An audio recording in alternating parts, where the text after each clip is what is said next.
ડીસા રાજ મંદિર સર્કલ પાસે ભૂંડ વચ્ચે આવી જતા અકસ્માત સર્જાયો। બાઇક ચાલકને માથાના ભાગે ગંભીર ઇજાઓ પહોંચી।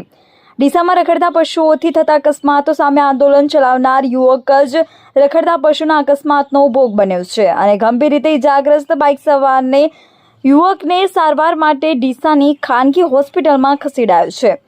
ડીસા સહિત સમગ્ર બનાસકાંઠા જિલ્લામાં રખડતા પશુઓના કારણે થતા અકસ્માતોની સંખ્યા દિન પ્રતિદિન ઘટવાને બદલે વધી રહી છે।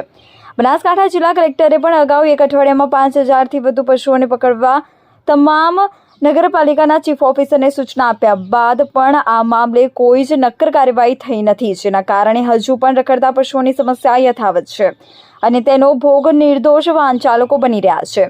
ત્યારે ડીસામાં રહેતા કમલ મહેશ્વરી નામનો યુવક પણ બાઇક લઈને હાઈવે પરથી પસાર થઈ રહ્યો હતો। તે સમયે અચાનક રસ્તામાં ભૂંડ દોડી આવતા ચાલકે સ્ટીયરિંગ પરથી કાબુ ગુમાવતા અકસ્માત સર્જાયો હતો અને બાઇક ચાલક રોડ પર પટકાતા માથાના ભાગે ગંભીર ઇજાઓ પહોંચી હતી।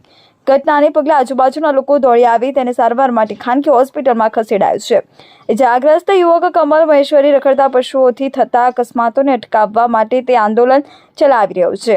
અગાઉ તેણે રખડતા પશુઓની સમસ્યા હલ કરવા મામલે ડીસાની સબ ડિવિઝનલ મેજિસ્ટ્રેટની કચેરીમાં CRPC 133 મુજબ ફરિયાદ દાખલ કરી હતી। તેમ છતાં પણ આ સમસ્યાનો કોઈ જ ઉકેલ આવ્યો નથી। તે દરમિયાન ખુદ રખડતા પશુઓ વિરુદ્ધ મુહિમ ચલાવનાર યુવક જ તેનો ભોગ બન્યો છે।